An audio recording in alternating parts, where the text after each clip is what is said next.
Today, I have a 1-hour English fluency masterclass for you. Welcome back to JForrest English. Of course, I'm Jennifer. Now let's get started. First, in this masterclass, let's talk about how you can think and speak in English without translating in your head. I'm going to share some tips and advice to help you do just that very quickly and easily. Let's get started. Tip number 1, surround yourself in English. You might live in a non-English speaking country, or maybe you live in an English speaking country. Either way, you need to make your environment as English as possible. You need to immerse yourself in the language as much as you can. And you have control over your room, your workstation, your kitchen, your bathroom. You absolutely have control over your environment. Do you know what these are? They're sticky notes, and these are your best friend when you're learning a language because you can put them all over your house. You can label objects. You can remind yourself of vocabulary that you're learning, verb structures, verb tenses. You can put them everywhere. And just seeing them, even if you don't focus on it, just seeing it quickly, your brain is processing that, remembering it, and learning it. Other easy things you can do, you can write your daily to-do list in English instead of your native language. You can change all of your devices to display in English. And you can get creative and think of many different ways that you can immerse yourself in English in your environment. But by the end of the week, I want you to go out and buy some sticky notes and start labeling one room of your house. Tip 2, think during everyday activities. There are so many activities that you do every single day that are wasted time. But you can turn that wasted time into productive time if you simply think in English as you're doing that activity. Some common wasted time activities that you do every day are working out, having a shower. What a perfect time to think in English. For me, is definitely getting ready. I always make sure I do something productive while I'm putting on my makeup, drying my hair. Otherwise, it's wasted time. Making breakfast, doing chores, and of course, commuting. Commuting is a great time to think in English. And I'm sure you spend a lot of time waiting in lines, waiting for things to finish. Waiting is the perfect time to think in English. But you're probably wondering, how can I turn commuting into productive time?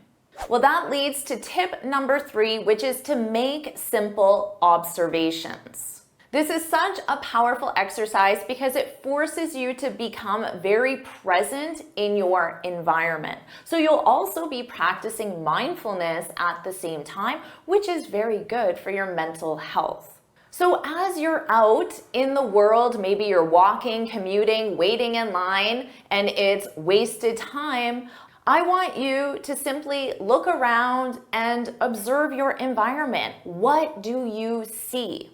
And your goal is to make simple observations. And of course, you're doing this in English. You're thinking in English. So let's say you're at a park. You're going for a walk, or you're walking your dog, you're eating your lunch, you're at a park. You can make some simple observations. There's a big tree. The tree is green. The tree has leaves. There's a pond. There are ducks in the pond. There are mountains. The sky is blue. So turn wasted time into productive time by making simple observations, and it will force you to think in English. But let's move on to tip number 4, which is to add complexity. First of all, don't underestimate the power of simple sentences. Don't think that making a very simple sentence like the tree is green isn't helping you. It absolutely is helping you to think in English and get more comfortable thinking in English. But of course, I understand you want to add complexity. So let's talk about some ways to add complexity. One of the easiest is to add an adjective, adverb, or modifier. The palm tree has vibrant leaves. So adding vibrant makes that simple sentence sound more complex. You can share your opinion or make a general statement. In my opinion, spending time outside every day is important for our mental health. Another great way is to compare and contrast. You could say, these mountains are more impressive than the mountains near my work. So start simple and then add complexity to your simple sentences. And remember, you're doing this in English. You're thinking these thoughts in English. So you can make observations in any environment that you're in, whether it's an interesting environment like a beautiful park or a boring environment like a plain room. You can still make observations. But let's move on to tip 5, which is to use images. You can use Google Images and simply look for any style of images that you like. And if you're not sure what to search for, just search interesting images on Google Images. And you can look through the images and then find one that catches your eye. As for me, this image with the cat, of course, caught my eye. So now you're going to make simple statements, simple observations about this image. The cat is adorable. The cat is standing on a mountain. The cat looks majestic, standing on this breathtaking mountain. So remember, start simple and then add complexity as you do this exercise. And I recommend doing this for 5 to 10 minutes a day. And by doing this, you're going to turn wasted time into productive time. Tip 6, speak out loud. Until now, these tips have focused on thinking in your head.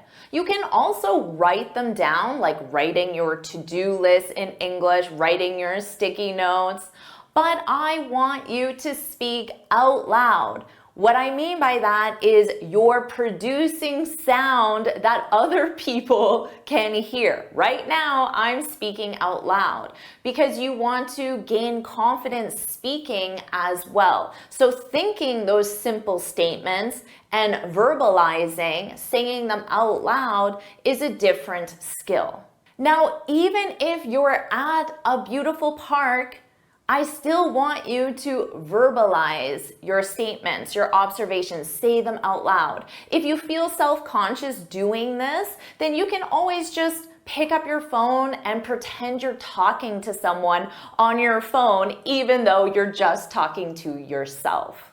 Tip number 7, one of my favorites, a daily recap.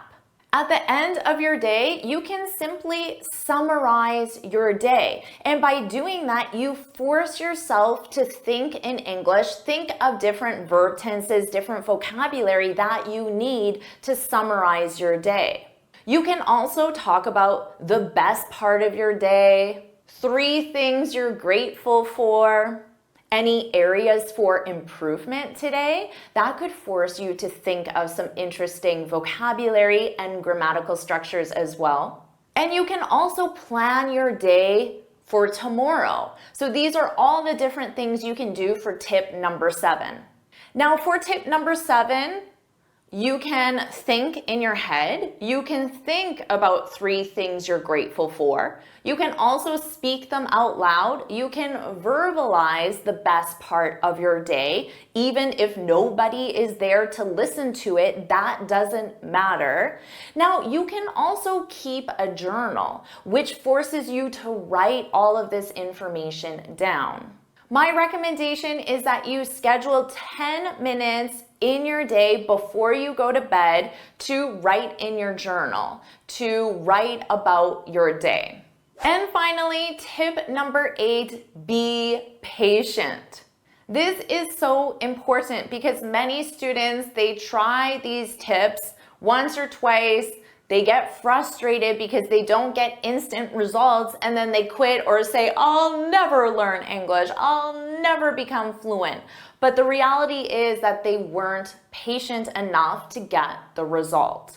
So let's imagine that you improve your ability to think in English by 1% each day. 1%, that's not very much, right? But at the end of the year, how much of an improvement would that be? 365% improvement. That's pretty amazing, right? So small improvements absolutely matter. Getting better by 1% each day matters. You will not notice any results after 1 day of following this advice. You will notice some results after 30 days of consistently following this advice. You will notice good results after 60 days, and great results after 90 days, and incredible results after 365 days. So you just need to be patient. So put in the comments, I'm committed 1% better each day. I'm committed, put that in the comments. Are you enjoying this lesson? If you are, then I want to tell you about the Finally Fluent Academy. This is my premium training program where we study native English speakers from TV, the movies, YouTube, and the news so you can improve your listening skills of fast English, expand your vocabulary with natural expressions, and learn advanced grammar easily. Plus, you'll have me as your personal coach.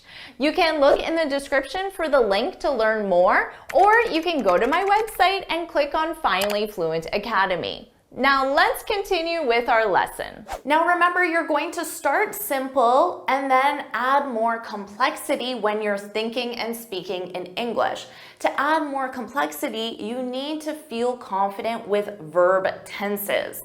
But did you know that only 5 verb tenses make up over 96% of a native speaker's vocabulary? So now let's review those 5 verb tenses in detail.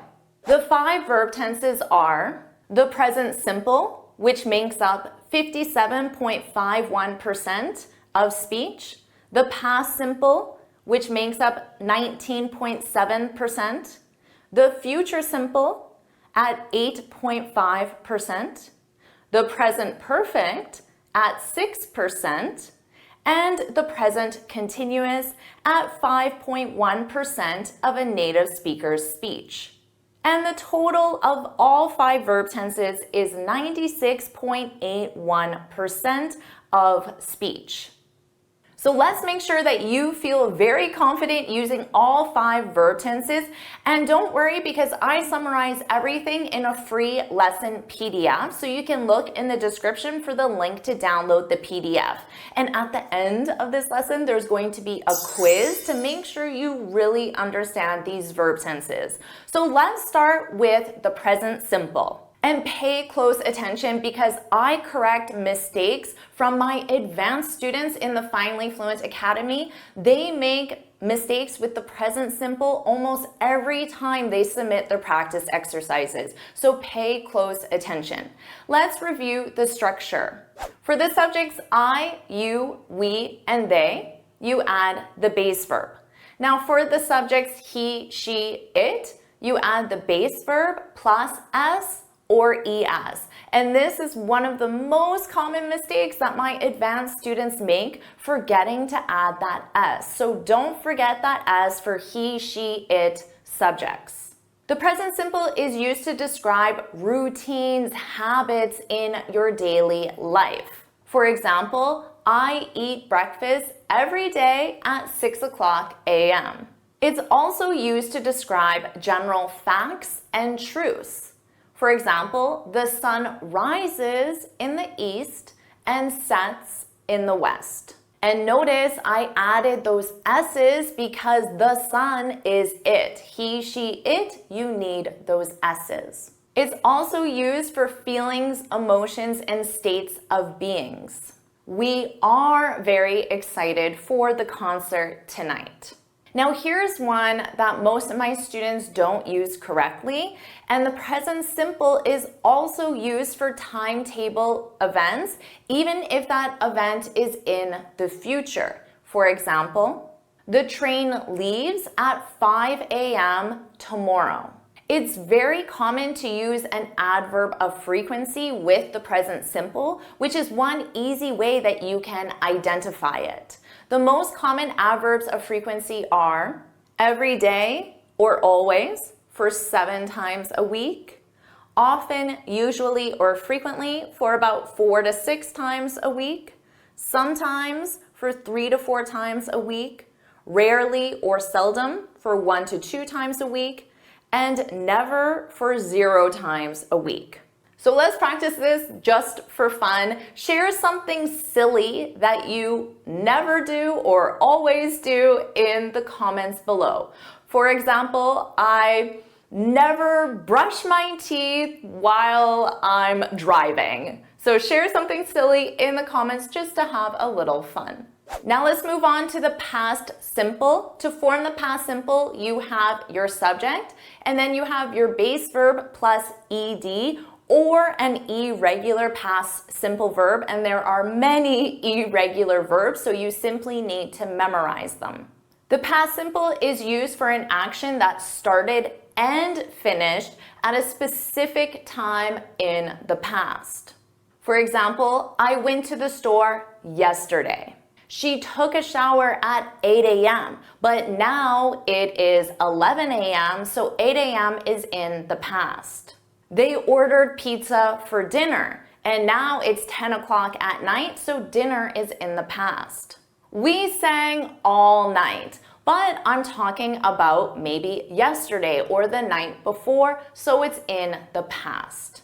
Let's review some past simple keywords so you can easily identify when you need to use this verb tense. Yesterday, last week, month, or year, in 2020, at 3:30 p.m., 4 hours ago, on Monday, on July 15th, when I graduated, or during the meeting. And remember, all of those keywords, the action started and finished in the past. Now let's talk about the future simple, another verb tense I see a lot of mistakes with. The structure is very easy. You have your subject, will, and base verb. It's the same for all subjects, which makes it easy. This verb tense is used to make predictions, but when it's based on your opinion, not facts. Argentina will win the World Cup. This is just my opinion. I don't know this as a fact. Someone else could say, I think France will win the World Cup. Notice here I added I think. It's very common to use an opinion word with the future simple. This verb tense is used for spontaneous actions or decisions, which means they were not planned in advance. For example, let's say you see a woman struggling with her grocery bags, and she has many grocery bags. You can say, I'll help you with those bags. You didn't plan this in advance. It was a spontaneous action. It's also used with promises, commitments, offers, or refusals. If you say, I'll send you the report at 5 p.m., you're making a promise or a commitment. It's like saying, I promise I'll send you the report at 5 p.m. So the other person will expect it if you use the future simple. Now let's talk about the present perfect, a verb tense that confuses a lot of students, but absolutely you must know how to use it. The structure is I, you, we, they, plus have, plus the past participle. And you simply need to memorize all the past participles. Now for the subjects he, she, it, you need to use has as your auxiliary verb and the past participle. Now, did you know that the present perfect is also used with the completed past action, but one that has a result or consequence in the present? For example, I have eaten. That is a completed past action. Now, it's common to use already, but it's not required. I have already eaten. So what's the result in the present? So now I'm not hungry. It's also used for life experience when it's an unfinished timeline. For example, she's been to Panama twice. Now, because she is alive, she can go to Panama again, so it's an unfinished time reference. Or you could say, I haven't seen that movie yet. Yet is a keyword for the present perfect, and we use it in negative sentences. And by saying yet, you're letting the person know that it's still possible for you to watch that movie in the future, so it's an unfinished time reference. Now, the present perfect is also used for an action that started in the past and continues until now, but only with 3 common verbs: live, work, and study. For example, they've lived in that house for 20 years. They still live there now, and it started in the past. It started 20 years ago.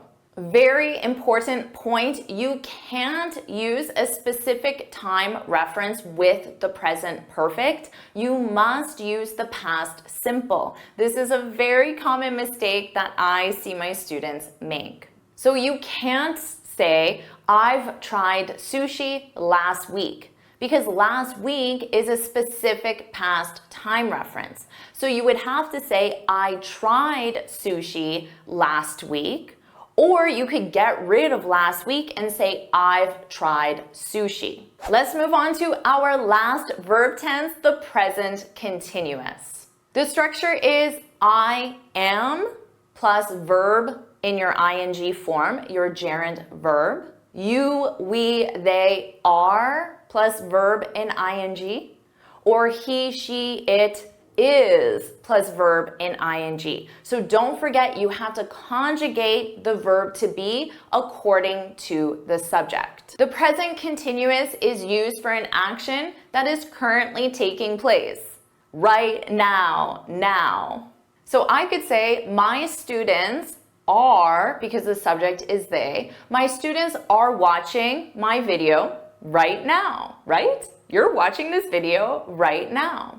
You can also use the present continuous with the future if it's a planned action in the future. For example, he's attending the conference next month. It's in the future, but it's planned. He's attending the conference next month.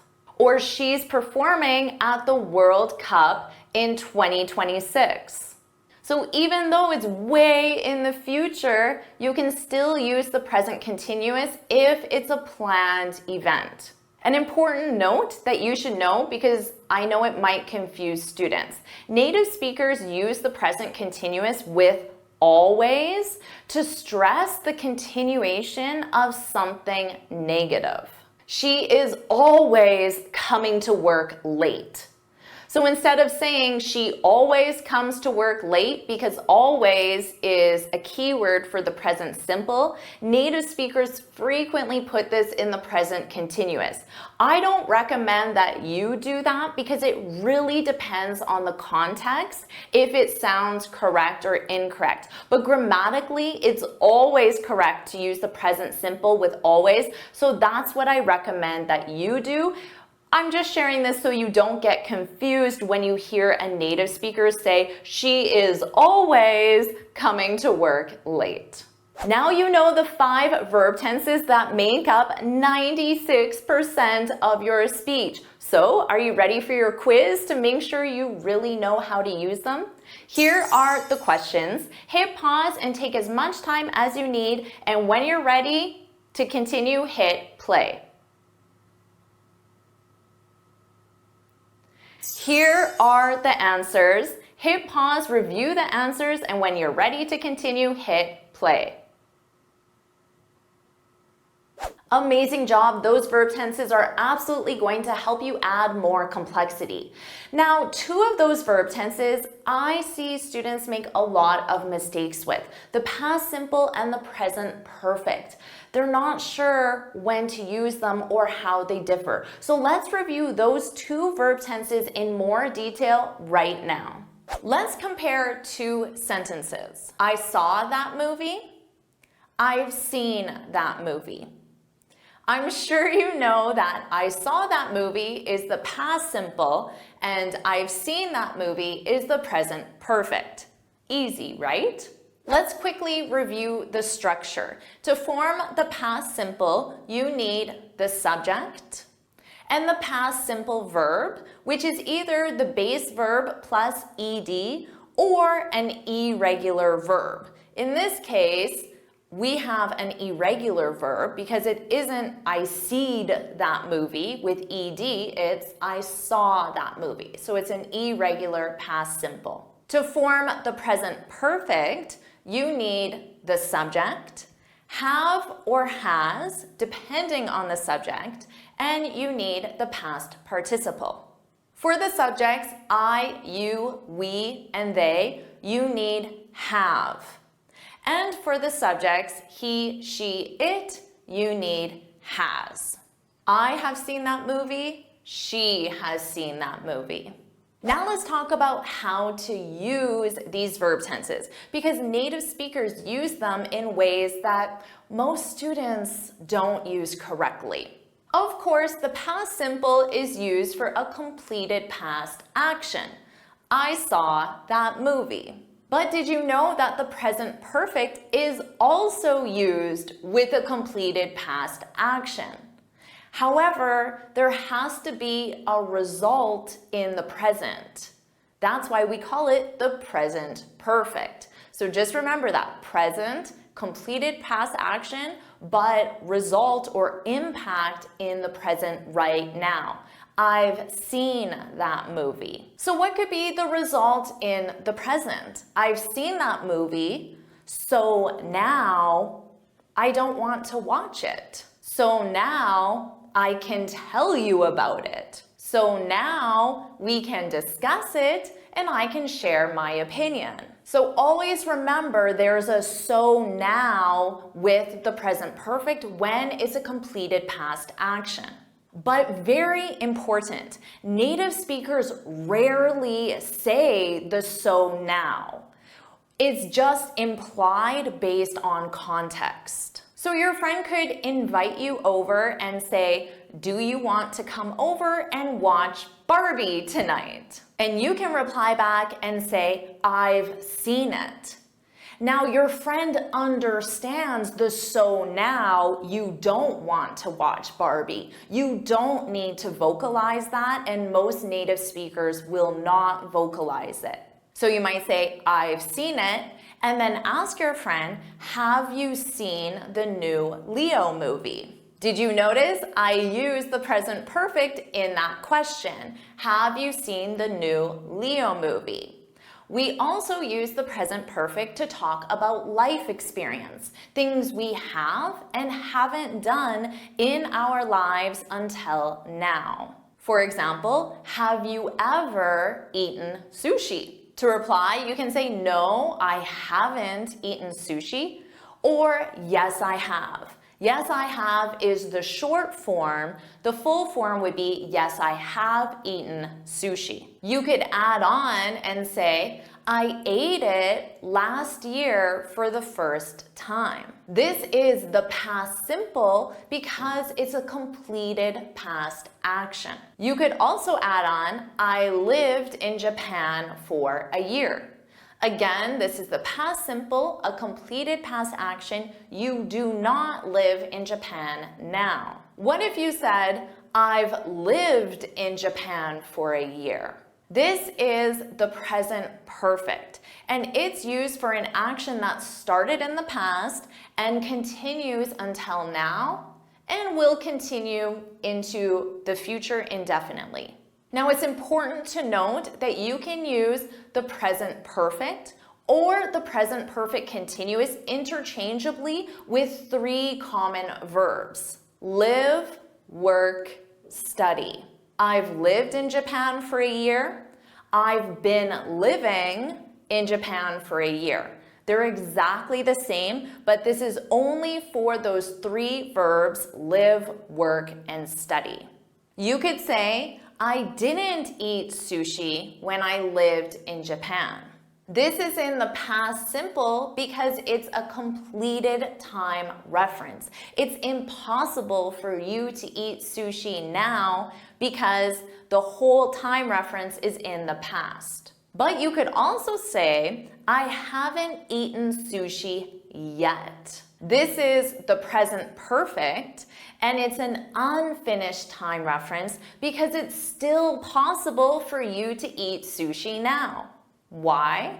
Because you're alive. You could eat sushi tomorrow or next week. So it's an unfinished time reference. So let's review our uses. For the past simple, you can use it for a completed past action or life experience with a finished time reference. For the present perfect, you can use it with a completed past action with a result in the present, life experience with an unfinished time reference, and with an action that started in the past and continues until now with those three common verbs, which are live, work, and study. Now let's review some common mistakes that I hear students make again and again with these two very important verb tenses. Let's review this sentence. I've tried sushi last week. What's the mistake in this sentence? Do you know? You can't use a specific time reference, last week. That's a specific time reference. You can't use a specific time reference with the present perfect. So how would you correct this sentence? Write it in the comments. I ate sushi last week. Because you have last week, you need the past simple. Some common specific time references are yesterday, last month, last week, last year, in 2020, at 3:30 p.m., assuming now it's after 3:30, 4 years ago, on July 15th, which is in the past, when I graduated, because you graduated at a specific time in the past, perhaps July 15th, 2020. During the meeting, again, the meeting took place at a specific time on Monday at 3:30, and today's Tuesday, so it's in the past. How about this sentence? We've lived here since 10 years. What's the mistake? Do you know? The mistake is confusing for or since. One of the most common mistakes. How can you fix this sentence? Put it in the comments. We've lived here for 10 years. We've lived here since 2013. You need for plus a duration and since plus a starting point. 2013 is the starting point for that action, which continues until now because it's in the present perfect. Because remember, you can use the present perfect or the present perfect continuous with which three verbs? Live, work, and study. You got it. Now I'm going to quiz you to see how well you really know the past simple and the present perfect. Are you ready? Question 1, she breakfast an hour ago.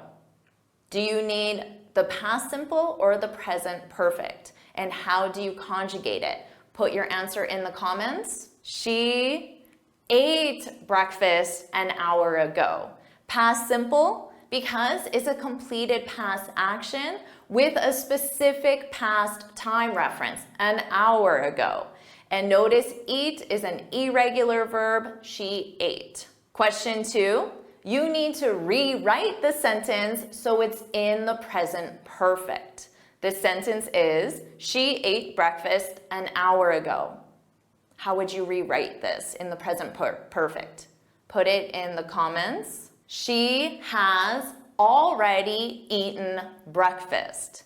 You don't need already, that's optional. She has eaten breakfast, so now she's not hungry. But remember, a native speaker won't communicate that so now. So you can simply say, she's eaten breakfast. She's already eaten breakfast. So you need to get rid of that past time reference. It can't exist with the present perfect. Question 3, we 3 paintings so far. Do you need the past simple or the present perfect? How do you conjugate it? Put the correct answer in the comments. We have bought 3 paintings so far. This is in the present perfect because it's possible for you to buy more paintings. You can go to the store tomorrow or next week. So it's an unfinished time reference because you're alive. So it's still possible for you to buy more paintings. We have bought 3 paintings so far. Question 4, rewrite this sentence so it's in the past simple. We have bought 3 paintings so far. We bought, past simple, irregular verb. We bought 3 paintings last week, yesterday, an hour ago. You simply need a past time reference. Question 5, Ling as a realtor from 2005 to 2015. Do you need the past simple, present perfect? Put the correct answer in the comments. Ling worked as a realtor because it's a completed past action. Your final question, you know what to do. Rewrite the sentence so it's in the present perfect. Ling has worked as a realtor, and now we need since 2005. Or we can use for 20 years. But because it's in the present perfect, it means Ling is still a realtor now, whereas in the past simple, she is no longer a realtor. You're doing such a great job. Think of everything you've learned so far. Let's do something a little different. Let's review a news article together. And by doing this, you're going to improve all areas of your English. Let's review the article right now. First, I'll read the headline. U.S. election 2024, why the world is watching so closely. Let's take a look at this because you can say so closely, you could say so carefully, or you could say so attentively, which is a little more of a formal way of saying it. And people are watching so closely, carefully, attentively because it's a hot topic. A hot topic is simply a topic of great interest, relevance, or popularity, so a lot of people are talking about it. What about for you? For you, is the US election 2024 a hot topic? If it is, then put in the comments, hot topic. Put hot topic in the comments. And don't worry about taking all of these notes because I summarize everything in a free lesson PDF, so you can look in the description for the link. Let's continue.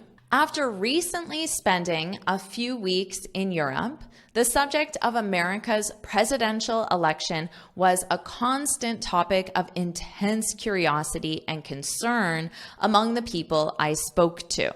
Now, all of this that I have highlighted could be summarized with hot topic, which we already discussed, was a hot topic among the people I spoke to. Now, I made a note here because sometimes I hear amongst, but if I hear that, I know the person isn't American because in North America, we don't use amongst, we only use among. But in British English, they use among and amongst. So if you want to sound more American, just use among. But of course, we know what it means. concern among the people I spoke to. Now just notice this preposition here. You couldn't get rid of it. You couldn't say among the people I spoke, because you speak to someone, you talk to someone. So this to is required grammatically. This is a mistake I see a lot of students make, even advanced students. So don't forget that to. You speak to, you talk to someone, you listen to someone as well. Now notice here, the author said a constant topic of intense, that means very strong, intense curiosity and concern.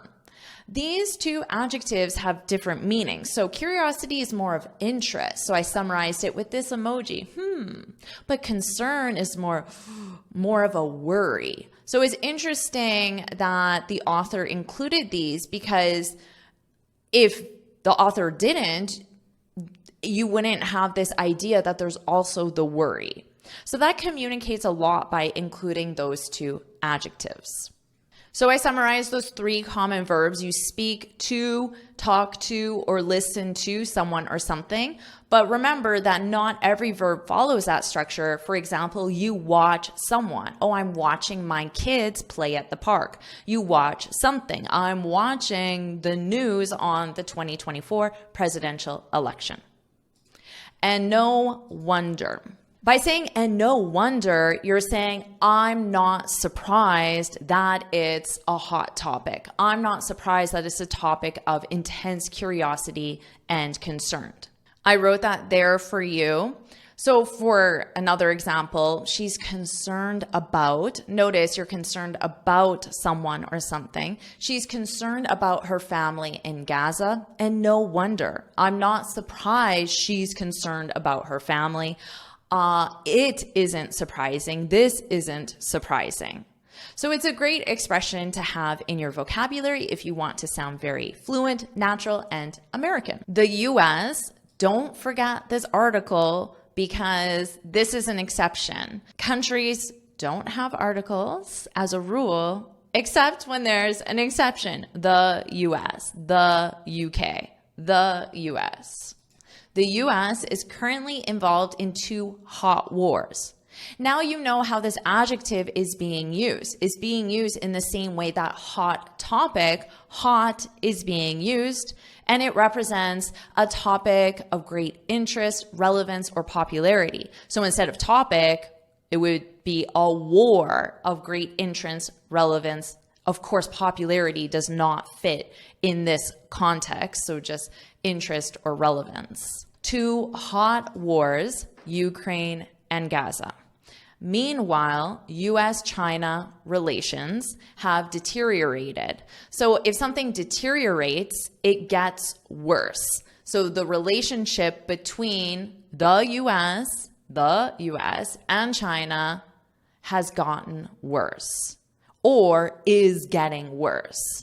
Has gotten worse in the present perfect sounds like it's a completed action, but there's a result in the present. Now our relationship isn't good.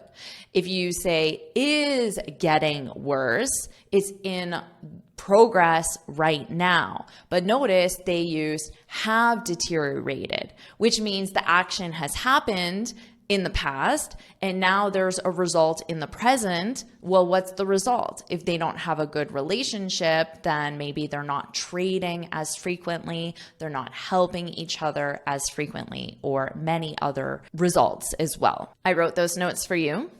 So the relations have deteriorated, and tensions in the Asia-Pacific region have risen. So same thing, present perfect, because it's a completed past action with a result in the present. So the tensions have already risen, increased. There is more tension. Tension is when 2 people, they're just tense, right? So when you're communicating with your boss, your spouse, your friend, and you're tense, obviously you're not going to communicate in a very friendly way. So if tensions have risen, completed past action, the result in the present is, well, and now they're not working together very well. And now they're not sharing information. And now they're not helping each other. Those are just examples. I don't know if that is actually the case. Let's continue. Closer to home. So in this case, home being the United States, because China geographically is quite far from the United States. But then let's look here, closer to home. Well, Central America is closer to the United States. So that's what the closer to home reference means. Closer to home, Central American nations are under the spotlight. So if someone or something is under the spotlight, it means they're being watched carefully. But remember, we learned those 3 different adjectives, being watched carefully, closely, or attentively. As a growing number of migrants are trying to get to the US through a border which seems more porous by the day. Porous describes something with small holes so small you might not even see them, and generally it's so liquid or air can get through. You might describe soil as porous, or ground in general as porous. And pores are all over our face, and liquid in terms of sweat gets through our pores. So the noun is pore, and then the adjective is porous.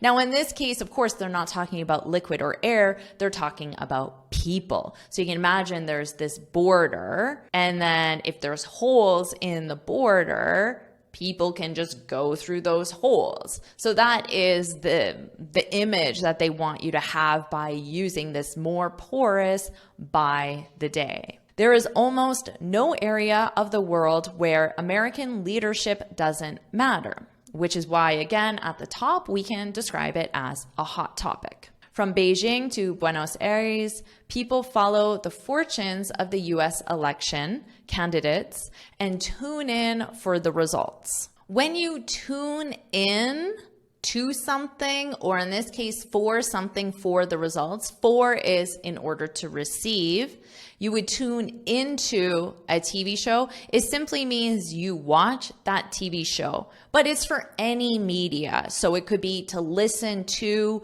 a podcast or listen to the radio. Tune in tomorrow, listen to our show tomorrow, watch our show tomorrow, tune in. So a great phrasal verb that you can use for media. Now, there is a great expression that I thought of when I saw tune in, which is stay tuned. Stay tuned. Have you heard that? Stay tuned. So I could say, I'll post another lesson soon, so stay tuned. That means keep watching, keep listening, because when you tune in, you start watching, you start listening. So I want you to stay, remain, stay tuned, keep watching, keep listening. So will you stay tuned to my YouTube channel? If you will, then put I'll stay tuned in the future simple, because you're promising, you're making a commitment. I'll stay tuned, Jennifer, please do. So put that in the comments. Okay, so and tune in for the results. So watch the results. Turn on the TV, go to the specific channel and watch the results. Tune in. It has a global audience like no other election, because America still matters like no other country. But this, my 6th presidential election, so the author of this article must be a reporter or a journalist who covers presidential elections. And this is his 6th presidential election. But this, my 6th presidential election, seems to have an international focus that is more intense than ever. Partly because the US is so involved in so many areas of the world, but also because of what happened after the last one. The last one being the last presidential election. The events of January 6, 2021 revealed the precariousness of America's democracy. So this symbol, this keyboard symbol, is called an asterisk, and it's used to represent a footnote. So a footnote is when you want to give more information about a specific point. It might be a clarifying point. It might be just more information, a statistic, who the author is, where this information comes from, any of that. And generally footnotes are at the bottom of the page, but for reading this, I put the footnote right here just so you can get the information right now. So I'll read the footnote for you. The White House was attacked by a mob of supporters of then US President Donald Trump. By saying then US President, it means at this time, because he's not the president right now. So then US President at this specific time.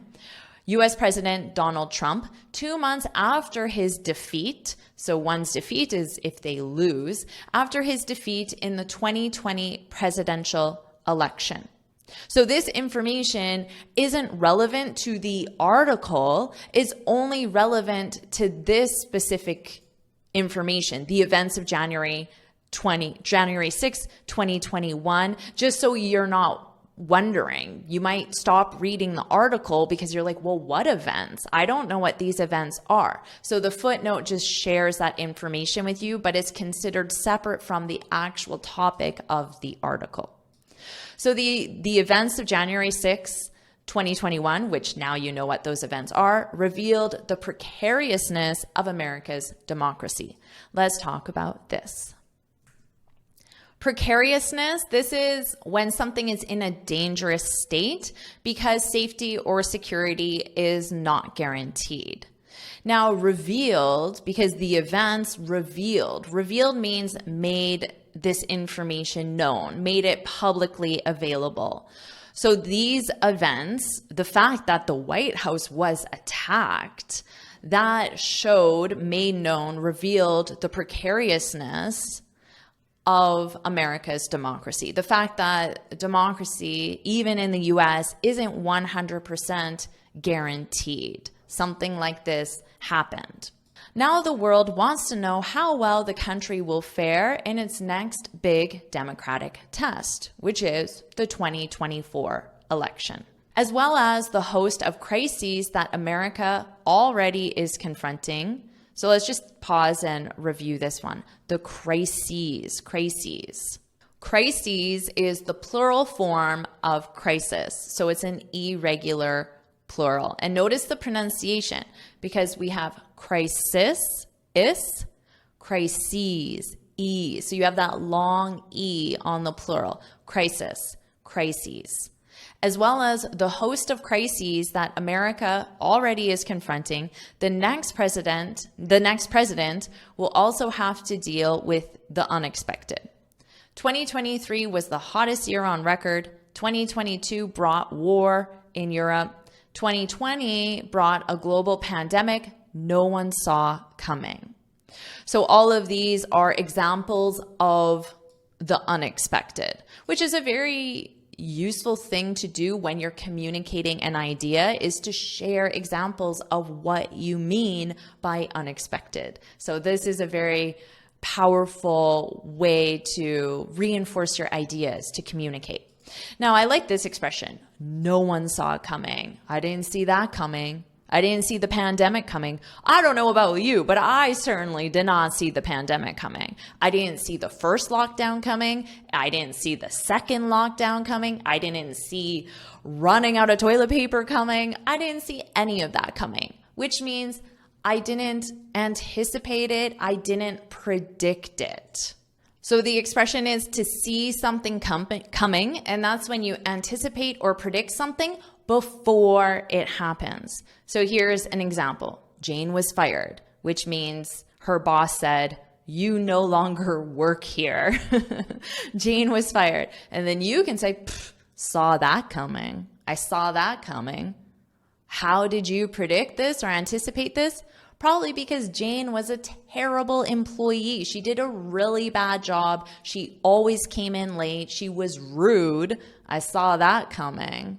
Or maybe Jane was the best employee ever. Then you can use this negatively and say, I didn't see that coming. I didn't see that coming. So you could also say that. So that's a great expression to add to your speech. You will again sound very American. The US can't tackle any of those things without strong global alliances, which is why the world's reaction to this election doesn't just matter to the rest of the world, it matters to America too. All right, let's look at, here it is, tackle. I like this verb. When you tackle something, it means you try to deal with something negative. So this is only used with problems, something negative. And to deal with is the phrasal verb form of saying resolve. So when you try to resolve something negative, it's important to note that it's when you try to. It doesn't mean that you've successfully done it, you're just trying to. So you might say, I need to tackle my finances. If you say this, you're saying that your finances, your financial situation is in a negative state. Maybe it's very disorganized. You don't have a budget. You don't know when your bills are coming in or going out. So it's a negative situation. So you want to try to improve, try to resolve, try to deal with that. You need to tackle it. And that's exactly what you're doing with improving your English. You're tackling your fluency. And I'm so happy to help you. And that's the end of our article. So what I'll do now is I'll read the article from start to finish, and this time you can just focus on my pronunciation. So let's do that now. US election 2024. Why the world is watching so closely. After recently spending a few weeks in Europe, the subject of America's presidential election was a constant topic of intense curiosity and concern among the people I spoke to. And no wonder. The US is currently involved in two hot wars, Ukraine and Gaza. Meanwhile, US-China relations have deteriorated, and tensions in the Asia-Pacific region have risen. Closer to home, Central American nations are under the spotlight as a growing number of migrants are trying to get to the US through a border which seems more porous by the day. There is almost no area of the world where American leadership doesn't matter. From Beijing to Buenos Aires, people follow the fortunes of the US election candidates and tune in for the results. It has a global audience like no other election, because America still matters like no other country. But this, my sixth presidential election, seems to have an international focus that is more intense than ever. Partly because the US is so involved in so many areas of the world, but also because of what happened after the last one. The events of January 6, 2021 revealed the precariousness of America's democracy. The White House was attacked by a mob of supporters of then US President Donald Trump 2 months after his defeat in the 2020 presidential election. Now the world wants to know how well the country will fare in its next big democratic test, as well as the host of crises that America already is confronting. The next president will also have to deal with the unexpected. 2023 was the hottest year on record. 2022 brought war in Europe. 2020 brought a global pandemic no one saw coming. The US can't tackle any of those things without strong global alliances, which is why the world's reaction to this election doesn't just matter to the rest of the world, it matters to America too. Amazing job with this masterclass. We are almost at the end, so let's do something fun. Let's review some of the most common jokes in English. And you're going to expand your vocabulary and feel more confident understanding English humor, which is a very advanced thing to do. So let's review the jokes together right now. This lesson is all about jokes, which is of course something humorous to make you laugh. Another name for a joke is a pun, a wordplay, or a play on words. All three of these are the same, and they're a joke about the English language, about how words can sound the same but have different meanings, and that makes it humorous. It makes it a joke. And maybe you've heard of a dad joke. This is also a pun, and it's a very typical, stereotypical joke, an obvious joke that almost makes you roll your eyes when you hear it. Something that your dad might share with you. So here's our first joke. Are you ready to laugh? Did you hear about the cheese factory explosion? There was nothing left but debris. Get it? Do you get it? Now, when I say get it, that means do you understand? Do you understand why this is funny? Do you know what brie is?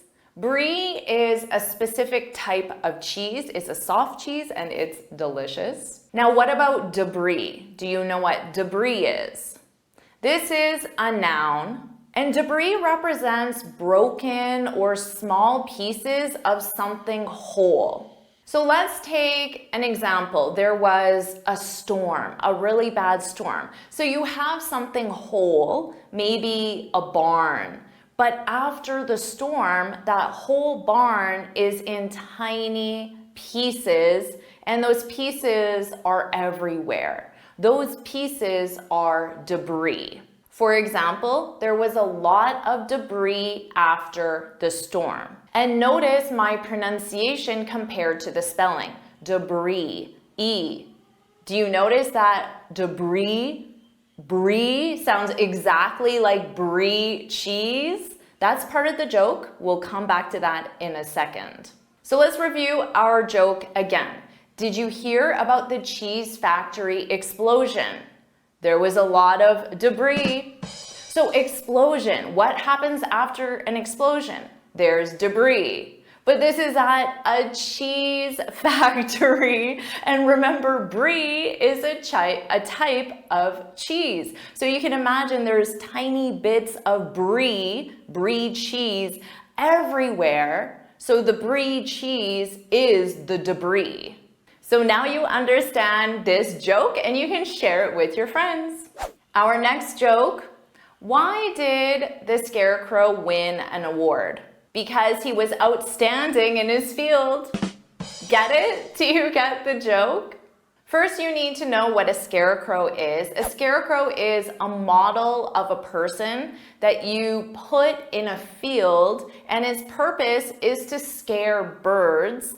A crow is a type of bird. So you want to scare the birds, scare the crows away from the field so they don't eat the crops. Now, what does a scarecrow do? It stands in a field. So notice this part from our joke. Because he was outstanding in his field. He was outstanding in his field. Now, native speakers will use the word out to say not at home. And we often use out plus gerund verb being the activity. For example, my dad's out. My dad's not at home. My dad's out shopping. It's explaining the activity that he's doing away from home. My dad's out shopping. So technically you could say the scarecrow was out, not at home. And what was he doing? The scarecrow was out standing in his field. Are you with me so far? But there's an expression, to be outstanding in one's field. This is an expression that means that you're exceptionally good at your occupation. My occupation is teaching English as a second language. So if you think I'm doing an amazing job, you can say, Jennifer, you're outstanding in your field. The field being teaching English. Jennifer, you're outstanding in your field. Put that in the comments if you think that's true. If you want to like this video, of course, press that like button too, and put Jennifer, you're outstanding in your field. But let's say that I live on a farm and there is a big field on my property. Technically, you could say Jennifer's out, not at home. Jennifer's out standing in her field. So this is literally what I'm doing. So now you know why that scarecrow won an award. Because he was outstanding in his field. Get it? Get it? Yes, you do. Our next joke. I used to be a baker because I needed dough. Get it? Do you get the joke? When you knead dough, you press dough, which is a mixture of flour, water, and eggs. You press dough repeatedly and firmly with your hands. And of course, a baker is someone who bakes bread, cookies, cakes, and other desserts as their occupation. So a baker, of course, kneads dough every single day as part of their job. Now notice the pronunciation of knead. What does it sound like? The verb to knead. And did you know that dough is a slang expression for money? So if you said, I need some dough, it means you need money. The baker kneaded dough. This is literally what the baker did. The baker kneaded dough. The baker needed money. So now you understand why I used to be a baker. Because I needed dough. Get it? Now you do. Our next joke. Let's see if you can get this one. I only know 25 letters of the alphabet. I don't know why. Get it? Do you get the joke? I like this one actually. How many letters are there in the English alphabet? Of course, there are 26 letters. The person in this joke knows 25 letters. So it means that they don't know one letter of the English alphabet. The one letter that they don't know is the letter Y. This explains the I don't know why part of the joke. But of course, the letter Y sounds like the question why? Why? It's exactly the same pronunciation. So said another way, I don't know why I only know 25 letters of the alphabet. So now you know joke number 4. This is probably a dad joke. I don't know if it was very funny. It probably made you roll your eyes a little bit, but I like this joke. I like dad jokes. And our final joke, this is the most popular joke in English. Let's see if you know it. What did one plate say to the other? Dinner's on me tonight. Get it? This is a good joke. You have to share this with your friends after you understand the joke. So let me explain it to you. Of course, you know what a plate is. And in our joke, we have one plate saying to another plate, dinner's on me tonight. Now this is a joke because there's a literal meaning and a figurative meaning. So the literal meaning, you eat dinner on a plate. So of course dinner is on the plate tonight because that's where you eat dinner. But let's talk about the figurative meaning. Let's say I'm out for dinner at a restaurant with my friends, and towards the end of the meal, when the bill comes, I say, dinner's on me tonight. That means I'm paying for dinner tonight. So you definitely want to go out for dinner with me because I always say dinner's on me tonight. So that's why this is a funny joke because there are two separate meanings. There's the literal meaning, you eat dinner on a plate, and there's a figurative meaning where when you say dinner's on me tonight, it means you're paying for dinner. Now you don't only have to use this expression with meals, you can use it with other things. For example, the movie's on me tonight, I'm paying for the movie. The movie's on me tonight, you can get the next one. Congratulations on completing the masterclass. Now, did you enjoy this masterclass? Do you want me to make more masterclasses just like this? If you do, then put masterclass in the comments below. And of course, make sure you like this video, share it with your friends, and subscribe so you're notified every time I post a new lesson. And you can get this free speaking guide where I share 6 tips on how to speak English fluently and confidently. You can click here to download it or look for the link in the description. And why don't you keep improving your English with this lesson right now?